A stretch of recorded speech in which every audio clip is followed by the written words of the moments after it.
Spring of 1943 over occupied Europe, German airmen met an unfamiliar American fighter that would change air combat. The Republic P-47 Thunderbolt arrived above the continent unlike anything they'd encountered. Huge radial engines thrust ahead. A thick fuselage looked more like a cargo hauler than a nimble dogfighter. Short, stubby wings seemed unsuited to the tight turning that defined traditional fighter duels. Seasoned German pilots, hardened by years of conflict, at first dismissed these ungainly machines. They flew sleek, highly maneuverable designs created by the finest aeronautical minds. Within months, that scorn shifted to reluctant admiration, then to fear, and finally to a grim acceptance that the Americans had introduced something wholly new to European skies. A craft made for sheer destruction rather than grace. Not for show, but for staying power. Not for personal glory, but for the might of industry. The tale of how German aviators came to respect the Thunderbolt became one of the war's most striking psychological reversals. It culminated in 86,000 destroyed targets in 11 months. This is the story of the Republic P-47 Thunderbolt, May 6, 1941. Farmingdale, New York. Test pilot Lowry Brabham climbed into the cockpit of a plane unlike any the United States Army Air Forces had ordered. Republic Aviation's latest fighter prototype squatted on the runway like an armored vehicle with wings. At maximum takeoff weight, it reached 8 tons, more than double the mass of most contemporary fighters. Alexander Kartveli, a Georgian-born immigrant serving as Republic's chief designer, had produced something without precedent. Reports from 1940 about European aerial combat reached his desk describing a shifted reality. Pilots needed performance above 30,000 feet, heavier firepower to fell increasingly armored aircraft, and ruggedness to survive the new heavy machine guns and cannons carried by both German and British fighters. Kartveli abandoned orthodox thinking. Rather than chase lightness and extreme agility, he prioritized raw power and resilience. He selected the Pratt Whitney R-2800 Double Wasp, an 18-cylinder radial capable of about 2,000 horsepower, as the project's centerpiece. Installing such an engine posed its own problems. The turbo-supercharger system demanded extensive ducting through the fuselage belly, producing the P-47's distinctive barrel-like profile, a byproduct of engineering necessity rather than stylistic intent. Its armament surpassed anything previously fitted to an American single-seat fighter. 8 Browning .50 caliber machine guns, 4 per wing, each fed with between 267 and 425 rounds depending on location, for a total load near 3,400 rounds. When all 8 guns fired together, they produced a volume of fire unmatched by any American fighter to that date, except the Northrop P-61 Black Widow night fighter. Brabham released the brakes and advanced the throttle. The enormous radial engines surged to life. The Thunderbolt rolled down the runway, heavy but purposeful. At about 75 mph, Brabham eased back on the stick. Despite its weight, the prototype lifted off cleanly. Climbing through 10,000, 15,000, 20,000 feet, the airplane behaved impeccably. At 30,000 feet, altitude where many fighters struggled, the turbo-supercharger came into its own and the engine held full power. Brabham pushed the nose into a dive. The airspeed climbed past 400, then 450, nearing 500 mph. The controls stayed responsive, the structure felt solid. After a 45-minute flight, Brabham's report confirmed Kartveli's suspicion. They had produced something revolutionary. It was not the most acrobatic fighter, nor the longest ranged, but it was potentially the most survivable and most heavily armed fighter in existence. June 1942, Bridgeport, Connecticut. The 56th Fighter Group began receiving its first P-47 Thunderbolts. Pilots transitioning from lighter machines experienced immediate shock. Captain Robert Johnson, who would later become one of America's top aces, recalled his first reaction. He thought they'd mistakenly delivered a medium bomber. The cockpit sat roughly 9 feet off the ground with the tail wheel down, requiring a ladder to climb in. Ground-level forward visibility was so poor that crew chiefs guided pilots while taxiing. Fully loaded, the aircraft weighed about 14,000 pounds, 7 tons of fighter pressing the tarmac. Yet once airborne crews discovered surprising virtues. The cockpit offered generous space, a rarity in fighters. Taller pilots who cramped in other types found the Thunderbolt accommodating. One pilot joked you could nearly walk around inside on long missions, an overstatement but revealing of the extra room. The controls were heavy but matched the aircraft's mass. The P-47 didn't pirouette like a German Bf-109, but it imposed itself on the sky through sheer power and energy. Colonel Hubert Ski took command of the 56th in January 1943. Ski, who had served as a combat observer with the Royal Air Force in 1940, understood Luftwaffe tactics and recognized instantly that the Thunderbolt demanded a different approach than lighter fighters. German pilots had perfected turning fights at low and medium altitudes. Their aircraft outturned almost anything in the crossing cloud sky. But the P-47 offered advantages at high altitude that German types could not match. Zeki helped develop the boom and zoom doctrine that would become Thunderbolt combat technique. Climb to 30,000 feet or higher. Use superior altitude performance to build energy and positional advantage. Then dive on enemy formations at near 500 mph speeds, unleash the 8-gun salvo, and use the dive speed to disengage before opponents could react. Climb back up and repeat. It was energy fighting in its purest expression. The Thunderbolt could not outturn German fighters, but it could outdive them, outclimb them at altitude, and survive hits that would have shattered other fighters. April 13, 1943. The 56th flew its first combat sortie from Horsham St. Faith Airfield in England. Major General William Kapatner, commanding fighter units of the 8th Air Force, had laid down clear orders. Primary task: escort the heavy bombers and protect them while they struck German industry. Engage enemy fighters only as necessary to accomplish that mission. The Thunderbolts rendezvoused with a stream of Boeing B-17 flying fortresses at 25,000 feet over the English Channel.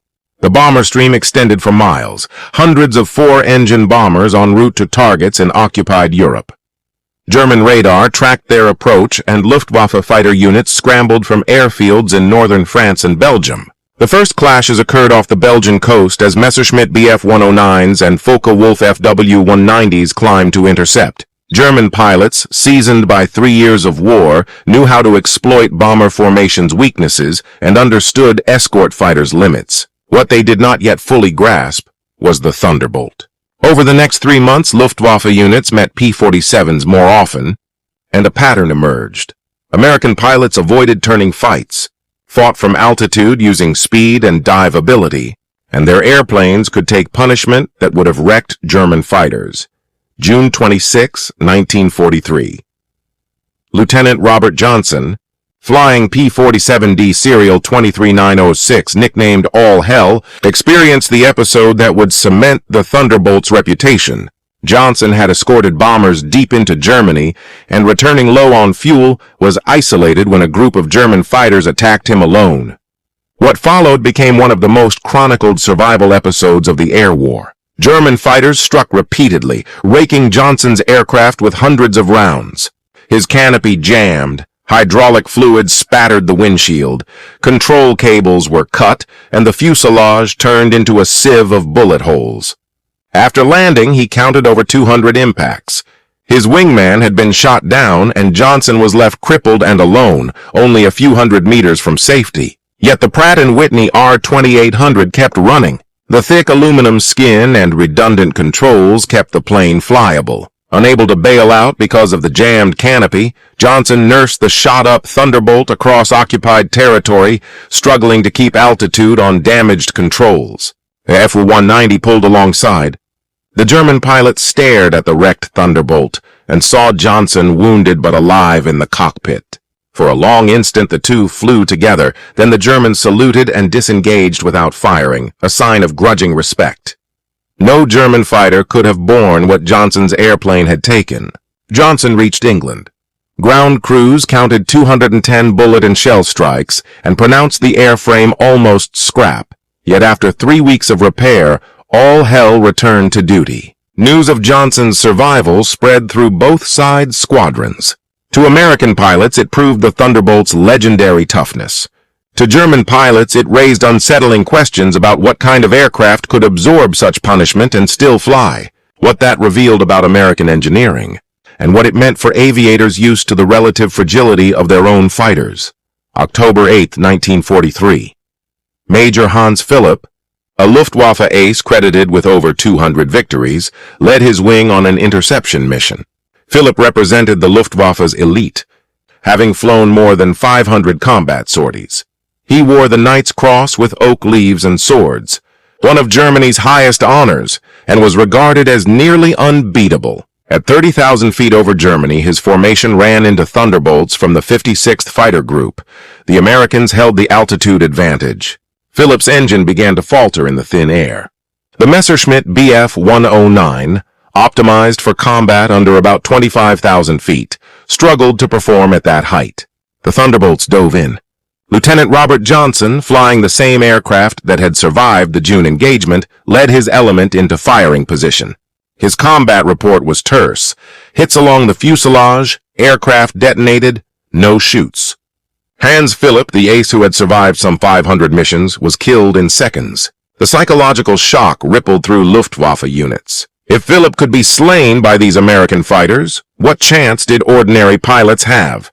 The flying barrel, once a target of ridicule, had taken one of Germany's finest. By autumn 1943, American tactics had matured. Thunderbolt pilots abandoned turning melees and instead used altitude and speed as their primary weapons. German airmen found themselves forced onto the defensive, unable to reach P-47s at 30,000 feet and unable to counter fast dives from above. The P-47 still had drawbacks. Range was limited and its massive radial burned fuel voraciously. Early versions could escort bombers only as far as the German frontier before having to return, but engineers solved this progressively. A 75-gallon drop tank extended range to roughly 230 miles in August 1943. 108-gallon paper tanks pushed that to about 275 miles in September. By April 1944, wing-mounted fuel plumbing allowed a combat radius near 425 miles, still insufficient for Berlin, a mission that ultimately fell to the longer-ranged North American P-51 Mustang. Within its operational reach, however, the Thunderbolt proved exceptional.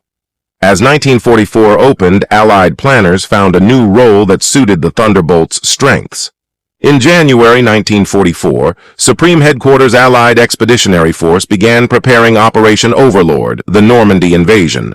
Air supremacy over the landing zones was mandatory, but commanders also needed systematic interdiction of German transport networks.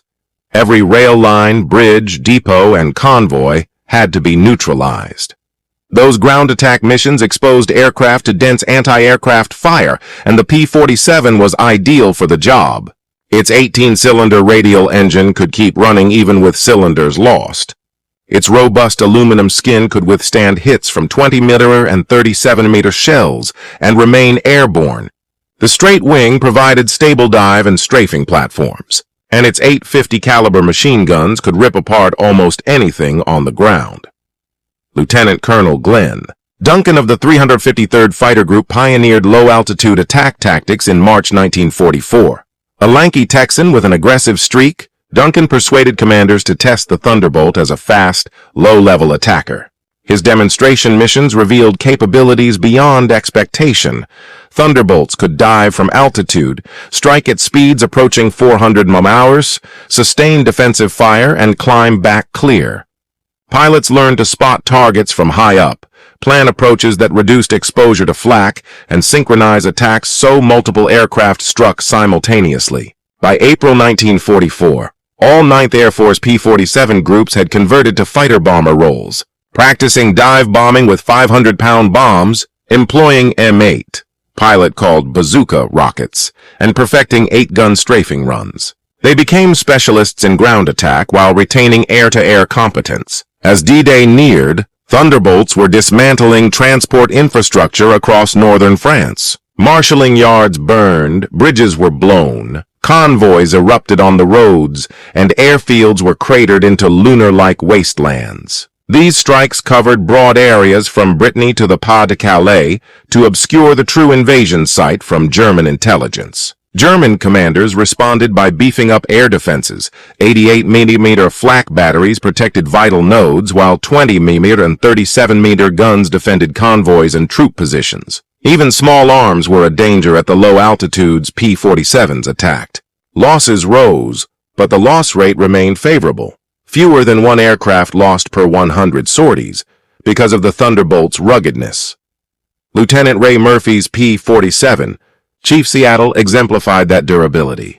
On January 22, 1944, his flight struck transports carrying elements of the 6th SS Panzer Army bound for the Eastern Front. Flak burst around them.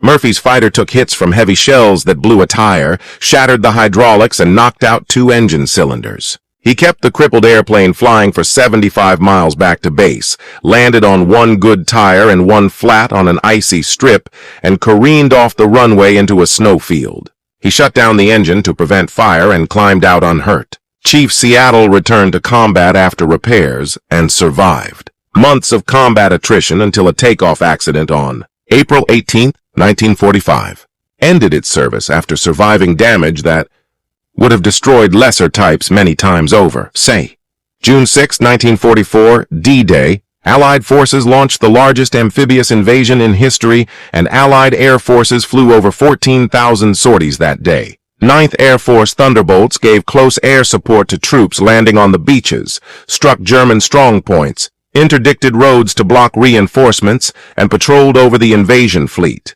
The Luftwaffe appeared intermittently but was largely outmatched. Years of attrition had thinned experienced cadres. Replacements arrived with minimal training. Fuel shortages cut flying time, and production suffered under Allied strategic bombing. Wherever German units moved, Thunderbolts appeared overhead. The sustained interdiction of transport paid strategic dividends. German armored divisions that once could have covered scores of miles in hours took days to move. Convoys ran at night to hide from aircraft. Rail movement became suicidal. Thunderbolt pilots developed intimate knowledge of the French road and rail network, memorizing landmarks, river crossings, and towns, and coordinated with ground commanders by radio. Tank leaders could call for immediate air support, give precise descriptions, and Thunderbolts would appear within minutes to strike the designated target. On July 29, 1944, during Operation Cobra, the American breakout from Normandy near the town of Roye, the 405th Fighter Group trapped retreating German forces on the road and struck them in waves from mid-afternoon into the night. Thunderbolts attacked in relays with bombs, rockets, and strafing runs. When ground troops reached the scene next morning, they found massive wreckage. Dozens of tanks, hundreds of vehicles, and artillery pieces strewn along miles of road. Though sources vary on exact counts, the devastation was clear and retreat became nearly impossible. The same pattern repeated across France. German units trying to withdraw were subjected to methodical aerial slaughter. Even former skeptics changed their tune. Joseph Priller, a Luftwaffe ace who had doubted the Thunderbolt in early 1943, later watched his forces destroyed from the air and admitted his mistake. "We laughed at them in 1943. Nobody laughs now." He noted that the Thunderbolt's guns never jammed or overheated and that the airplane exceeded every expectation, calling it the perfect fighter bomber. Post-war tallies underscored the scale of the campaign. From D-Day, June 6, 1944, until Victory in Europe Day, May 8, 1945, a span of 11 months, P-47s operating in Europe were credited with destroying or damaging roughly 86,000 railroad cars, 9,000 locomotives, 6,000 armored fighting vehicles, and 68,000 trucks. Those figures cover all theaters in which Thunderbolts served and are conservative estimates based on gun camera footage and verifiable pilot reports. Actual destruction was likely higher as many targets burned after aircraft departed or were later finished off by artillery and ground units. Even with conservative accounting, the result was unmistakable. In 11 months, Thunderbolts had systematically crippled the German military's ability to move men and materiel. Commanders tried to adapt, moving by night, dispersing formations, camouflaging and digging in. But there were limits to what adaptation could achieve. Modern, mechanized warfare depended on movement. Supplies had to reach the front, Reinforcements had to arrive, and armored formations had to maneuver, and every movement invited attack. On December 16, 1944, in the Ardennes, Germany launched Operation Watch on the Rhine, a surprise push through Belgium meant to split Allied forces. American intelligence failed to detect the buildup, and bad weather grounded reconnaissance. Whole German armored formations gathered under clouds and fog. The assault achieved complete tactical surprise, punching a bulge into the Allied line that became known as the Battle of the Bulge, the largest land engagement the U.S. Army fought, involving some 600,000 American troops. Poor weather, low clouds, snow, and fog kept aircraft on the ground and allowed German forces to advance while Allied air power sat idle. When skies cleared on December 23rd, the Luftwaffe discovered what total Allied air superiority really meant. P-47 patrols prowled the front relentlessly, finding German columns trying to move men and materiel. They attacked convoys, interdicted roads, and struck at every opportunity. On December 17th, Lieutenant, junior grade Leslie Bowes flew his P-47, Blonde Trouble, on a strafing mission near North Germany. After his flight leader bombed a Wehrmacht convoy, a huge explosion erupted beneath them. A Thunderbolt passing through the debris cloud was hit by shrapnel and began to smoke. Bowes called over the radio as he fought for control. Yet the damaged P-47 kept flying and managed to cross Allied lines before belly landing in a snowfield. The pilot exited with only minor injuries, another testament to the Thunderbolt's toughness. The Luftwaffe tried one last gamble on January 1, 1945, when nearly 1,000 German fighters and bombers mounted Operation Bodenplatte, a surprise strike on Allied airfields that destroyed over 200 Allied planes on the ground, including many P-47s. Those Allied losses were replaceable. American industry produced aircraft faster than combat could destroy them. German losses in Bodenplatte, over 200 aircraft and nearly 300 pilots, were irreplaceable and broke the Luftwaffe's back. By late January 1945, the Ardennes offensive had collapsed. Allied forces closed the bulge and resumed their push into Germany. Thunderbolts returned to the steady dismantling of German infrastructure. Every bridge, marshalling yard, and supply depot became a target, and the grinding campaign continued. First Lieutenant Robert Brill flew low-level support missions from K-29 airfield in Belgium in January 1945 and described close coordination with ground units. Tank commanders radioed coordinates and fighter pilots overhead identified targets from those descriptions. You'd have an Army guy in a Sherman talking to you on the radio. When you appeared overhead, he might say, "Bomb the German tank behind the little farmhouse with the red roof." The problem was that dozens of houses had red roofs visible from altitude, so pilots rotated to the front and joined ground units in person to direct strikes. Seeing the battlefield at ground level let them speak a common language with ground commanders and made Thunderbolt attacks far more accurate. In the war's final months, German forces melted back across the Rhine while Allied armies sometimes advanced 50 miles in a day. Thunderbolts ranged deep into Germany hunting targets. Horse-drawn artillery, an ominous sign of German logistical collapse, aircraft hidden in woods destroyed on the ground, and supply trains wrecked before they could deliver stores to troops. Pilots faced rising danger from small arms fire as desperate German soldiers shot at anything overhead, but the P-47's robustness continued to save lives. Lieutenant Cliff Sorry took a 20 or 37mm shell through his engine cowling while strafing trucks near Stralsund on November 20, 1944. Despite damaged cylinders and oil sprayed across his windscreen, the engine kept running and his wingman talked him back to base 125 miles away, where the airplane landed safely. In April 1945, Allied forces pushed deep into German territory and the end approached. Yet Thunderbolt crews still flew daily missions. Lieutenant, junior grade, Raymond Knight of the 346th Fighter Squadron, 350th Fighter Group, repeatedly volunteered to lead attacks on enemy airfields. On April 24-25, he flew his P-47 D.O. Johnny into intense ground fire while on low-level recon and strafing tasks, destroying many German aircraft on the ground. But on April 25th, enemy fire struck his plane and it crashed, killing him. He was posthumously awarded the Medal of Honor, one of two P-47 pilots to receive the nation's highest decoration. Victory in Europe Day, May 8, 1945, marked the end of the war in Europe, and the final tallies showed the Thunderbolt's contribution. Over 746,000 sorties of all types, an aerial kill ratio of about 4.61, more than 7,000 enemy aircraft destroyed, over half in air-to-air combat and many more in ground attacks, and a loss rate around 0.7% per mission, remarkably low given the intensity of operations. From 1941 to 1945, some 15,683 P-47s were built, and 3,499 were lost to all causes in combat, making the Thunderbolt the most produced American fighter of the war and a clear symbol of U.S. industrial capacity. Yet statistics only tell part of the story.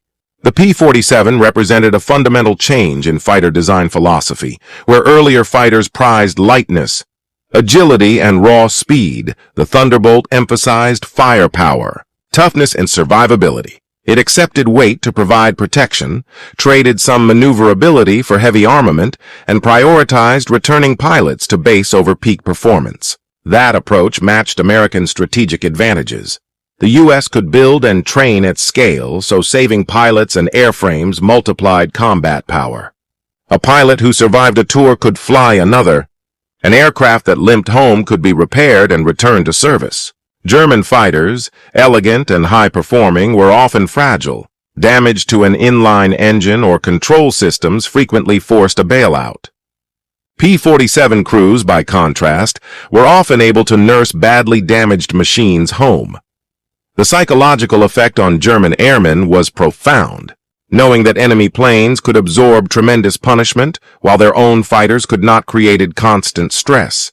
Every engagement carried higher risk, and damage that might have meant repair for an American plane meant death or capture for a German pilot. Luftwaffe ace Heinz Baer, who survived the war with 220 confirmed victories, summarized the German respect for the P-47, noting it could take an astounding amount of lead and had to be treated cautiously, an assessment that carried weight coming from a pilot who had faced every Allied fighter type over 6 years of combat.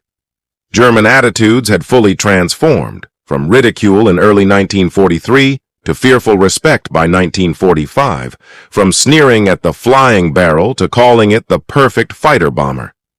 The barrel-shaped plane had proven that combat effectiveness depended less on graceful lines than on brutal capability. During the war, many Thunderbolts remained in service. The aircraft stayed on frontline duty with the United States Air Force until 1949, and foreign air arms operated P-47s into the 1950s. Brazilian squadrons, for example, flew 445 missions in Italy from November 1944 to May 1945, and later received a Presidential Unit Citation for their Thunderbolt operations, demonstrating the type's utility beyond American units. The 56th Fighter Group, which flew P-47s throughout the conflict, claimed 677 war2 aerial victories and 311 ground kills at the cost of 128 aircraft. They were the only 8th Air Force group that refused to convert to P-51s, preferring to retain their Thunderbolts, a testimony to pilot confidence in the design. Colonel Francis Gabreski, the top American ace in the European theater with 28 confirmed victories all in P-47s, praised its roomy cockpit, reliability, and ability to get pilots home, acknowledging that while it wasn't the fastest or most nimble fighter, it was, in his view, the best fighter bomber of the war. A few restored P-47s survive as museum pieces and airworthy warbirds. When one breathes the R-2800 radial to full power, the deep thunder of the engine remains unmistakable.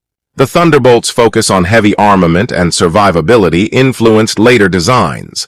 The Fairchild Republic A-10 Thunderbolt II, developed in the 1970s for close air support and nicknamed the Warthog, deliberately invoked the P-47's legacy and embodies the same priorities of protection, firepower, and battlefield persistence. Heavy armament, protective plating, survivability prioritized over peak performance, the capacity to take punishment and keep flying. The historical verdict is unmistakable. The Republic P-47 Thunderbolt was not the sleekest fighter of World War II, nor the fastest or most nimble, and only late variants reached the longest ranges. Yet judged by combat impact, pilot survival, sheer destructive output, and the way enemy disdain turned to dread, the Thunderbolt ranks with the most effective fighters ever built. Some 86,000 targets destroyed in roughly 11 months. From D-Day to Victory in Europe Day, the wreckage of railroad cars, locomotives, armored vehicles, and trucks signaled the systematic ruin of German logistics and the erosion of their ability to move, supply, and fight. That was the Thunderbolt's legacy. Captain Vero, who radioed that the Americans were flying barrels on April 15, 1943, survived the war, though he did not fly combat after being wounded in 1944. In later interviews, he conceded his first judgment was wrong. The ugly, awkward-looking planes concealed devastating capability. The nickname's evolution tells the story. Flying barrel began as ridicule from veterans who evaluated aircraft by looks, but as German formations withdrew under relentless air attack and supply lines burned, the term changed from derision to fearful respect. 68,000 trucks destroyed meant supplies that never reached the front. Food, ammunition, fuel, medical stores, spare parts, starving German units of the essentials they needed. 9,000 locomotives wrecked crippled rail movement in an era when trains carried the bulk of military logistics. Every ruined engine made whole lines unusable, left stores piled at marshalling yards, delayed reinforcements, and stranded wounded who could not be evacuated. The rail network was the lifeblood of German military power, and Thunderbolt struck it methodically. 6,000 armored fighting vehicles lost, tanks, self-propelled guns, armored personnel carriers, translated into steadily diminished combat power. Armored divisions that spearheaded Blitzkrieg arrived at later battles with only fractions of their original vehicles. The attrition was relentless. 86,000 railroad cars obliterated is an almost incomprehensible total. Each car could carry tons of materiel, and multiplied across that number, the result represented millions of tons of supplies never delivered to German units. These statistics, compiled from gun camera reels and vetted pilot reports, were conservative. The real toll was higher because many wrecks burned after strikes and nearby munitions detonated, while artillery and ground troops later finished off damaged vehicles. Accurate accounting amid battlefield chaos was impossible, but even conservative tallies made the outcome clear. American industrial output converted into fleets of combat aircraft. Trained air crews and operational doctrine achieved the systematic dismantling of enemy infrastructure. The aircraft mocked in 1943 became by 1945 the principal instrument of Germany's logistical collapse. The lesson extended beyond that war. Strategists observed that air supremacy combined with deliberate interdiction could paralyze even well-equipped ground forces. The P-47 campaign validated the concept of deep battle, attacking an opponent's supply and reserve systems before they reach the front. Design choices involve trade-offs. The Thunderbolt's engineers opted for heavy weapons and ruggedness rather than lightness and extreme maneuvering. That decision matched the missions the airplane would perform. Ground attack demanded durability. More than tight turning, and survivability mattered more than top speed. Tactics proved as decisive as hardware. Lieutenant Colonel Hubert Zemke's boom and zoom doctrine let Thunderbolt pilots exploit altitude and energy to offset German turning advantages. High-altitude energy fighting and steep diving attacks turned the aircraft's mass and power into weapons. That tactical shift transformed the P-47 from a mediocre turn fighter into a lethal energy fighter. The 56th Fighter Group's refusal to swap Thunderbolts for Mustangs when other 8th Air Force units converted is testimony to pilot confidence. Men who flew daily combat for years knew the P-47's strengths and limits intimately and chose to keep it. Modern pilots who handle restored Thunderbolts report a machine that feels solid, stable, and forceful. Heavy but precise controls, good visibility once aloft, and the constant physical feedback of a massive radial engine give a sense of reliability.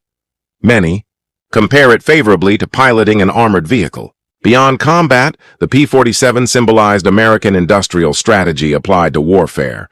Build robust, reliable aircraft in quantity. Producing 15,683 P-47s required thousands of parts from subcontractors nationwide, assembly in Republic Aviation, plants at Farmingdale and Evansville, and coordinated supply chains for aluminum, steel, rubber, electronics, instruments, and engines. German firms made excellent planes, but could not match U.S. production scale. While the FW-190 and BF-109 were remarkable designs, Allied factories turned out aircraft in such volume that every German loss was increasingly irreplaceable. Combined with superior training and tactical innovation, production capacity created overwhelming attrition against German air power. The Thunderbolt's low loss rate kept experienced pilots in the air for multiple tours. Its heavy armament made it deadly in both air and ground fights. Its toughness returned damaged planes to repair and reuse. Over time, these effects multiplied combat power. In the final assessment, the P-47 stands not because it led any single performance chart, but because it excelled at the missions it undertook. It saved lives, it shattered enemy logistics, and it turned ridicule into dread. 86,000. Targets in 11 months, about 7,800 per month, 258 per day, roughly 10 every hour, convey the relentless tempo of destruction. The Germans' sneer, flying barrel, became a name for one of the machines that helped